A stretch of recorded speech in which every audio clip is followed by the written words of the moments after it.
Nous sommes rejoints à l'instant par Élie Korchia, président du Consistoire central de France. Bonsoir. Bonsoir. Merci d'être avec nous. Nous sommes avec Didier François, qui va regarder, scruter un petit peu ces témoignages d'otages.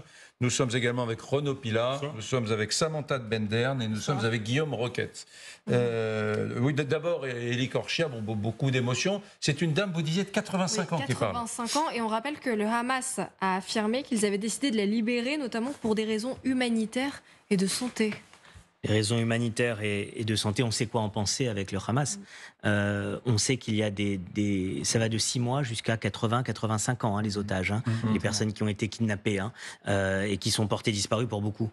Et il faut savoir que les morts aussi sur place, parce que je suis revenu en France il y a quelques heures, en début d'après-midi, j'étais pendant 2 jours sur place. On en reparlera tout à l'heure, notamment j'ai visité ces kibboutz où il y a eu des massacres comme on n'a jamais vu depuis la Seconde Guerre mondiale.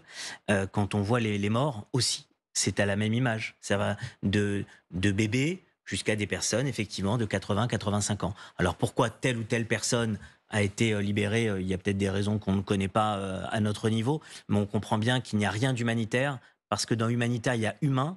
Et dans ce qu'on a vu ces derniers jours et dans ce qui s'est passé à travers ces massacres, qui nous rappellent les pogroms qu'on a pu vivre il y a plus d'un siècle et qu'on pensait derrière nous, il n'y a rien d'humain dans ce qui s'est passé effectivement le 7 octobre en Israël. On va écouter toujours cette dame de 85 ans qui parle aux journalistes.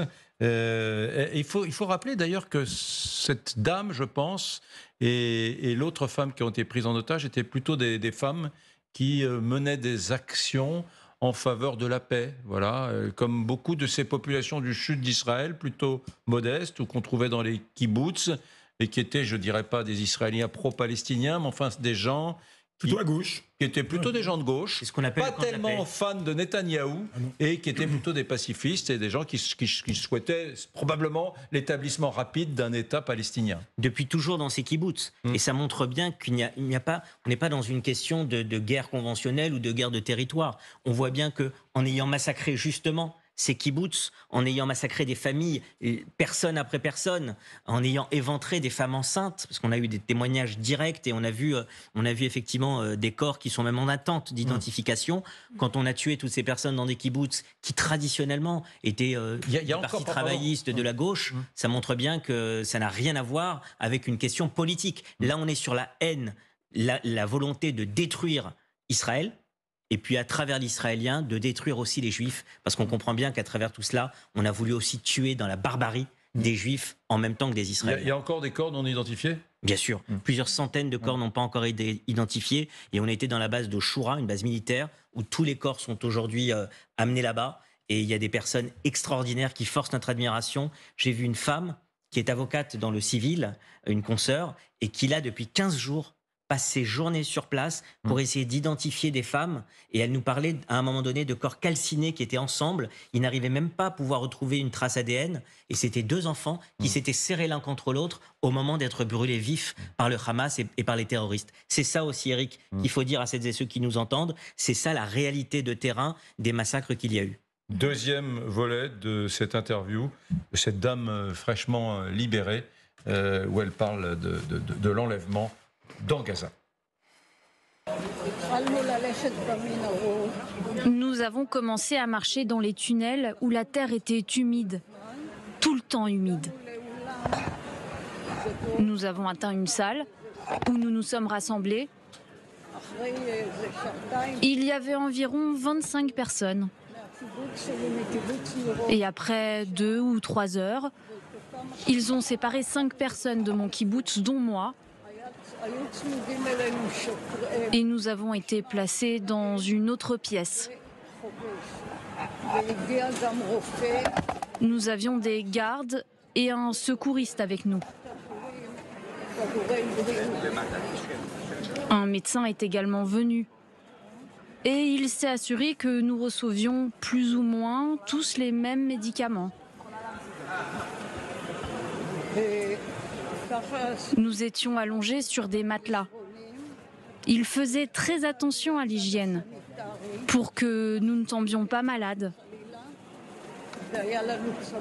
Et un médecin venait tous les 2 ou 3 jours pour nous examiner. Un ambulancier, lui, se chargeait d'apporter les médicaments et quand il n'y en avait plus, il en apportait d'autres. Oui, c'est vrai. Les médecins d'ailleurs l'ont auscultée et ont dit qu'elle était en bonne santé en tout cas. Et pourquoi elle raconte ça, selon vous? Pourquoi elle raconte qu'en fait des médecins viennent la voir, lui donnent des médicaments, s'assurent qu'elle est en forme? Parce qu'en fait, il s'agit d'une monnaie d'échange. Parce qu'on est dans ce système-là, consiste à avoir des otages en bonne santé, de telle sorte à pouvoir les monnayer et être dans cette stratégie qui consiste à gagner du temps, à avoir les clés en main et pouvoir retarder peut-être, pense-t-il, l'offensive terrestre. Moi, j'en sais rien, je ne suis pas dans la tête de ces gens-là. Mais ce que je constate, c'est qu'en réalité, quand on maintient en vie, je dirais, dans des conditions de santé, ces gens qu'on s'apprête peut-être à relâcher, c'est parce qu'on va les monnayer, parce qu'on est dans un marchandage, c'est parce qu'on est dans une stratégie et on n'est pas du tout dans l'humanitaire. Je voudrais vous montrer un troisième volet, Didier, parce que j'ai trouvé que cette dame, en regardant froidement les images, en les découvrant aujourd'hui, j'ai trouvé qu'elle parlait avec une relative douceur de ces geôliers. Et bien évidemment, je n'avais pas pris le temps de la réflexion. Son époux est toujours là-bas, c'est ce que vous m'avez dit tout à l'heure quand on préparait cette émission. Son mari est toujours prisonnier à Gaza. Et ça change un peu la donne quand on témoigne. Écoutez donc cet otage. Ils ont été très gentils avec nous et ont veillé à ce que nous soyons propres et nourris. Nous mangions la même chose qu'eux. Du pain pita avec du fromage et un concombre.